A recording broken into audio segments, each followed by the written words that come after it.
अगर मोदी जी को हिम्मत है तो अपने विकास के कार्यों पर बात करके दिखा दें। और कांग्रेस पार्टी को कोसते कोसते इन्होंने मुसलमानों को घुसपैठिया बना दिया, तो इंदिरा गांधी के खून से ये देश लाल हुआ। प्रधानमंत्री हताश हो गए हैं, निराश हो गए हैं। और सिलेक्ट 24 न्यूज में आपका स्वागत है। मैं हूं मोहम्मद सादिक। खास करके अगर बात करें मुसलमानों की, तो प्रधानमंत्री नरेंद्र मोदी की एक ऐसे शब्द निकले हैं जिससे लेकर के उन तमाम मुसलमानों के ऊपर एक सवाल या निशान खड़े हो गए हैं। बात करेंगे डॉक्टर के एहतशाम अहमद, जो कांग्रेस के नेता हैं, उनसे कि सबसे पहले तो सर ये जानने की कोशिश करेंगे कि क्या कांग्रेस अगर सत्ता में आती है तो जिनके 2 घर हैं उनका घर छिन जाएगा? देखिए, प्रधानमंत्री हताश हो गए हैं, निराश हो गए हैं। और उनके चेहरे से उनकी हताशा और निराशा बिल्कुल आप देख सकते हैं। और कहीं ना कहीं वो जिन मालिकों के नौकर हैं, उन मालिकों से उनकी नौकरी पर अब खतरा आ गया है। क्योंकि जिन मालिकों के नौकरी का वो दम्भ भरते हैं, वो मालिक अब उनको आंख दिखाने लगे हैं। तो उनके अंदर एक घबराहट है, और वो बौखलाहट में जो कहते हैं कुछ भी मुंह से बोल देना, तो उसी तरह से बोल रहे हैं। जहाँ तक ये बात कहने की है, तो राहुल जी ने कहा है रीडिस्ट्रीब्यूशन ऑफ वेल्थ। तो राहुल जी इस बात को हिंदुस्तान के लिए सुनिश्चित करना चाहते हैं। ये जो ऊंच नीच की खाई है, ये जो अपने आप में बहुत बड़ा गैप है, गरीबी और अमीरी के दरमियान जो एक बहुत बड़ी खाई बनती जा रही है, उस खाई को पाटना है। जब रीडिस्ट्रीब्यूशन ऑफ वेल्थ की बात आती है, तो बात यह होती है कि समाज में एक समरसता तब पैदा होगी जब असमानता का भाव समाप्त होगा। राहुल जी ने जैसे ही कहा, नौकर जो होता है ना, मैं तो समझता हूं कि यह प्रधानमंत्री हैं, लेकिन अगर वो नौकर हैं तो नौकर को तो मालिक की नौकरी खतरे में दिखाई दे रही है। क्योंकि जब उद्योगपतियों पर लगाम लगेगी, जब उनके क्रोनी कैपिटलिज्म पर लगाम लगेगी, जब भारत के संसाधनों का जो अंधाधुंध दोहन किया जा रहा है, चंदा लो धंधा, चंदा दो धंधा लो, चंदा दो धंधा लो, यही सिस्टम तो बन गया है। क्या मकान छीनने की जो बात है वो वाकई में, मैं कहना क्या चाह रहा हूं कि भारत के 1947 में भारत आजाद हुआ, 55 साल तक इस देश में कांग्रेस पार्टी ने हुकूमत किया। 55 साल में कांग्रेस पार्टी ने इस देश को जब ज़रूरत थी खून की, तो इंदिरा गांधी के खून से ये देश लाल हुआ। राजीव गांधी के खून से फिर ये देश लाल हुआ। जब जब देश ने खून मांगा, कांग्रेस पार्टी ने खून दिया। अच्छा, 20 करोड़ मुसलमानों को घुसपैठिए बता दिया गया है। कहा जा रहा है कि ये 20 करोड़ मुसलमान जो हैं वो घुसपैठिए हैं।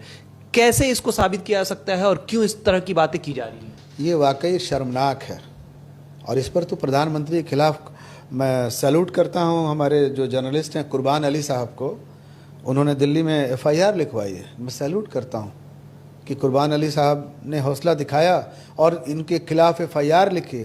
और मैं देखना चाहता हूं चुनाव आयोग के इकबाल को कि बाकी पार्टियों के नेताओं के तो चूं चरा पर भी पाबंदी लगा देते हैं। कहते हैं 2 दिन आप प्रचार नहीं करिएगा, 5 दिन प्रचार नहीं करिएगा, आपके प्रचार पर पाबंदी लगा दी जाती है। लेकिन चुनाव आयोग, मैं दावे के साथ कहता हूं, उनके होंठ सिल जाएंगे और कान में रुई डाल लेंगे अगर वो प्रधानमंत्री का भाषण नहीं सुन सकते। इसलिए कि चुनाव आयोग तो प्रधानमंत्री के हाथ की कठपुतली बन के रह गया है। सरदर्द, मिर्गी, नशा, भूलने की बीमारी, अत्यधिक गुस्सा आना, घबराहट एवं नस की समस्याओं से अगर आप भी हैं परेशान, तो मिलिए शहर के मशहूर साइकाट्रिस्ट डॉक्टर पंकज कुमार गुप्ता से। हमारा पता है डॉक्टर रामाजी चौधरी से 100 कदम पूरब, doctors colony Bahadiya road Siwan. संपर्क नंबर 85 399 43 151।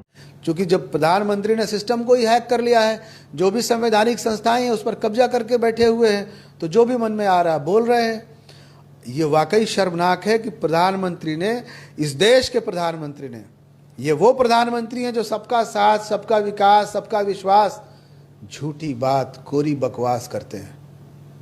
असलियत जो है, ये राजस्थान की रैली में खुलेआम मंच पर ये कहते हैं कि आपका धन लेंगे और घुसपैठियों को बांट देंगे, मुसलमानों में बांट देंगे। कांग्रेस पार्टी ने इस देश में हमेशा देने का काम किया है, और कांग्रेस पार्टी को कोसते कोसते इन्होंने मुसलमानों को घुसपैठिया बना दिया, अगर 10-20 हजार कहते तो शायद ये कहीं से उन्होंने तादाद थोड़ी कही, उन्होंने कहा कि मुसलमानों, घुसपैठियों, वो तो डायरेक्ट मुसलमानों, अब 20 क्या 25 होंगे तो भी 25 करोड़ हैं तो भी उन्हीं की बात हो रही है। उन लोग तो ओपन कह दिया ना, अब तो कोई पर्दा ही नहीं है, कोई चिलमन ही नहीं है, वो तो मुंह से मुसलमानों और घुसपैठियों की बात डायरेक्ट कर रहे हैं। अब उसमें कहाँ कोई पर्दा है? आप उसकी वीडियो क्लिपिंग्स तो आप हर जगह लल्लन टॉप से लेकर के जितने चैनल्स हैं उस पर चल रही हैं। एक तरफ उनका बयान चल रहा है बाद में, और जिस प्रधानमंत्री मनमोहन सिंह का वो भाषण को कोट कर रहे हैं कि उन्होंने कहा था देश के संसाधनों पर पहला हक है, वो भी झूठ बात कह रहे हैं। हो सकता है कि उनकी अंग्रेज़ी कमज़ोर हो, प्रधानमंत्री ने उस भाषण को अंग्रेज़ी में दिया था और उन्होंने SC, ST, OBC, आदिवासी और माइनॉरिटी का नाम लिया था। तो कहने का मतलब है कि आप चीज़ों को अपने सिर्फ सत्ता के मामूली हासिल होने के गरज लगता है अब इस तरह के बयान जारी होने के बाद प्रधानमंत्री स्वयं आकर के इस चीज़ पर माफ़ी मांगेंगे देश के उन तमाम मुसलमानों से या तमाम अक़लियत के जो लोग हैं उनसे, इस बात पर अपना खेद प्रकट करेंगे? देखिए, मुझे लगता है कि नहीं मांगेंगे, क्योंकि अगर ऐसा करेंगे तो फिर देश में तो वो नफरती राजनीति की एक फैंटेसी चला रहे हैं। नफरत के आग में पेट्रोल, डीजल, घी डाल रहे हैं, लपटें निकल रही हैं और उनका वोट बढ़ता है। उनको ऐसा लगता है अगर हिम्मत है मोदी जी को तो रोज़गार पर बात करके एक भी भाषण में दिखा दें। अगर मोदी जी को हिम्मत है तो अपने विकास के कार्यों पर बात करके दिखा दें। तो बंदे को तो हिम्मत ही नहीं है।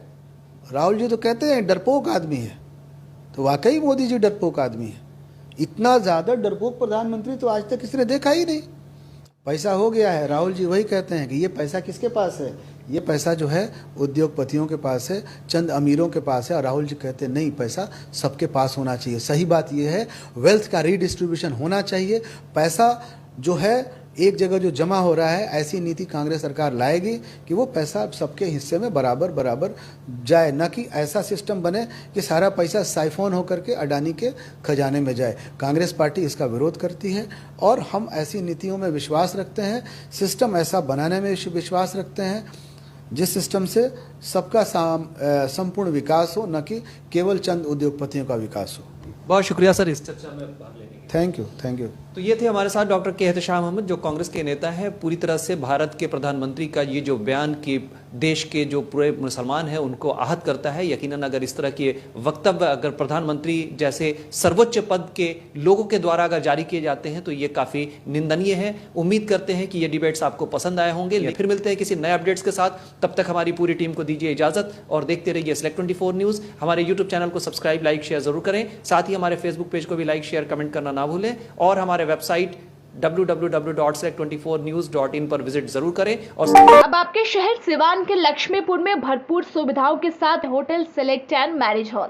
आपको बता दें 20 अक्टूबर से भारी डिस्काउंट के साथ बुकिंग शुरू है।